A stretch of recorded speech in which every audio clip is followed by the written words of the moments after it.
Carissimo sindaco, che esperienza questa giornata bellissima in uno dei borghi più belli d'Italia. Ma cosa significa? Significa far parte di un circuito di promozione culturale e turistica, un circuito nazionale che è appunto quello dell'Associazione dei Borghi Più Belli d'Italia, che raccoglie un insieme di comuni che promuovono il turismo, il territorio, la sostenibilità, la vivibilità dei piccoli borghi.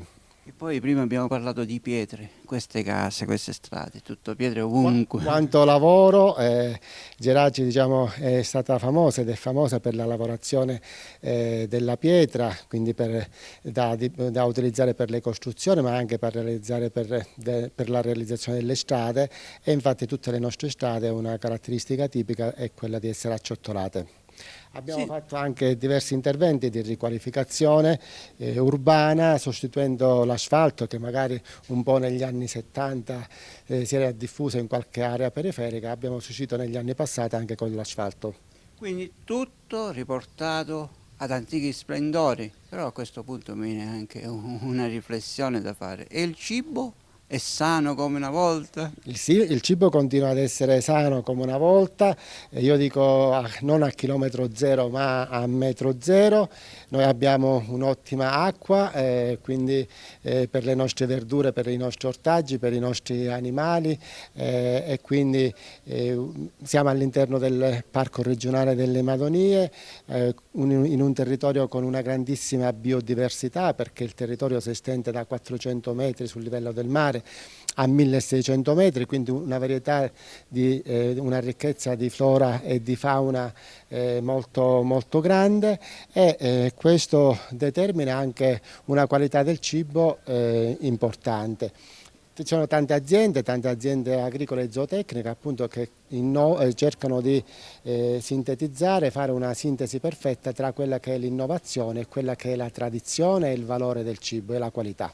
Ma una cosa che non abbiamo detto, perché io vedo qui persone sedute ovunque, strade più o meno piene, ma quanti abitanti siete qui? Gli abitanti di Geraci siamo quasi 1700, Geraci è un piccolo borgo, è un borgo delle aree interne e quindi soffre la problematica dello spopolamento, anche se ha delle belle realtà produttive, economiche, che determinano un tasso di occupazione molto elevata e quindi rispetto anche ad altri paesi del circondario riesce ad attrarre manodopera, non magari manodopera qualificata, diciamo universitaria specializzata, ma diciamo diversa manodopera di livello di istruzione e formazione media.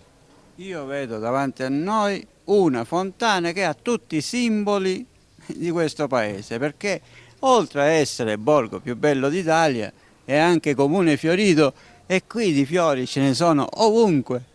Sì, Geraci fa parte anche del circuito dei comuni fioriti, titolo che ha diciamo, acquisito nel 2019, che ha mantenuto negli anni, e quello diciamo, del decoro urbano è un aspetto molto importante a cui teniamo. Tant'è che noi da 6-7 anni già realizziamo un concorso che è legato alla vivibilità, è un concorso balconi, strade e vicoli in fiore, con cui premiamo annualmente la cittadinanza, i cittadini che appunto si dedicano in maniera particolare al decoro. Tanti interventi vengono fatti dall'amministrazione, ma abbiamo un livello di partecipazione dei cittadini, abbiamo una cittadinanza attiva per il decoro e per la vivibilità molto, molto importante. Poi l'acqua. Poi abbiamo l'acqua. L'acqua che abbiamo alle nostre spalle.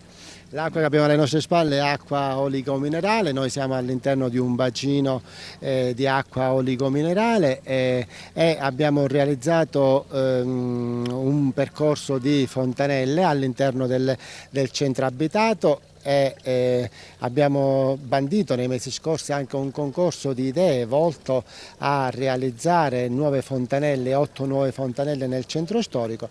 La nostra idea è quella di poter realizzare nel tempo una sorta di termalismo diffuso a cui si associa anche un progetto di albergo diffuso, quindi questo per mettere in evidenza appunto la vivibilità e la possibilità di vivere anche non non soltanto come cittadini ma anche come turisti all'interno del centro storico. E poi la nostra fontana si completa con le bandiere della Sicilia, quindi abbiamo proprio tutto. Abbiamo proprio tutto, si completa con le bandiere anche che rappresenta la nostra identità culturale, la nostra identità storica, quindi con i fasti della famiglia dei Ventimiglia. Noi abbiamo due grandi manifestazioni durante l'anno, la transumanza che stiamo celebrando in questi giorni e la giostra dei Ventimiglia o Conte Cumanna che verrà celebrata il primo fine settimana di agosto. Appunto le bandiere che abbiamo qua sono le bandiere diciamo, legate alla famiglia Ventimiglia. E poi c'è un altro elemento che attrae un sacco di turisti, il salto dei Ventimiglia. Ma cos'è? Il salto del Ventimiglia è un balcone che si aggetta nella vallata, nel versante est dell'abitato, in ferro, in acciaio e vetro e rappresenta il punto in cui il conte Francesco I Ventimiglia che era inseguito dalle truppe di Pietro II d'Aragona, bendando il suo cavallo si gettò nel vuoto per non essere catturato. Da questo fatto storico avvenuto nel 1338 noi abbiamo realizzato questa vetrata panoramica che è fonte attrattiva per migliaia di turisti durante tutto l'anno. Vogliamo qualificare ulteriormente il borgo in questo senso, abbiamo già avuto finanziata la possibilità di realizzare altri due balconi, uno nel lato sempre est e l'altro nel lato ovest, in modo da poter caratterizzare il nostro borgo negli anni a venire anche come borgo degli affacci. Ecco, vediamo dalle immagini che da questo affaccio si vede un panorama stupefacente, una vallata bellissima. Cosa sono i paesi di fronte? Si vedono tutti i paesi che vanno da Pollina, San Mauro, si vede l'Etna, si vedono tutti i paesi dell'Ennese, quindi c'è un punto di osservazione molto vasto che è simile al punto di osservazione del Castello dei Ventimiglia, appunto perché il castello è stato realizzato nella sommità di questa montagna, appunto per consentire la visione a 360 gradi di quella che era diciamo, le vie di comunicazione del tempo per vedere se arrivavano nemici. Insomma, 1700 abitanti, zona blu del mondo, perché qui ci sono tante persone che rasentano o superano o rasentano i 100 anni. E la natività? La natività si mantiene, chiaramente è la natività di un piccolo borgo, finora siamo riusciti a mantenere anche il livello di servizi adeguati, anche quest'anno abbiamo evitato il nascere di pluriclasse che quando le nascite si contraggono la prima problematica che nasce è quella delle pluriclasse, quindi una qualità dell'istruzione che un po' risente di quelli che sono i numeri, ma anche quest'anno siamo riusciti a mantenere i numeri sia alla scuola dell'infanzia sia alla scuola primaria riusciamo a mantenere le classi distinte e chiaramente abbiamo anche noi necessità di nuovi insediamenti, soprattutto di persone che vengono nuove, che vengono, diciamo, decidono di vivere nel nostro borgo. Abbiamo diciamo, anche tante possibilità anche legate allo smart working, al co-working che si possono realizzare, stiamo creando degli ambienti, qualcuno già l'abbiamo realizzato. Dopo si vive bene, si mangia bene, si vive bene, si vive a lungo,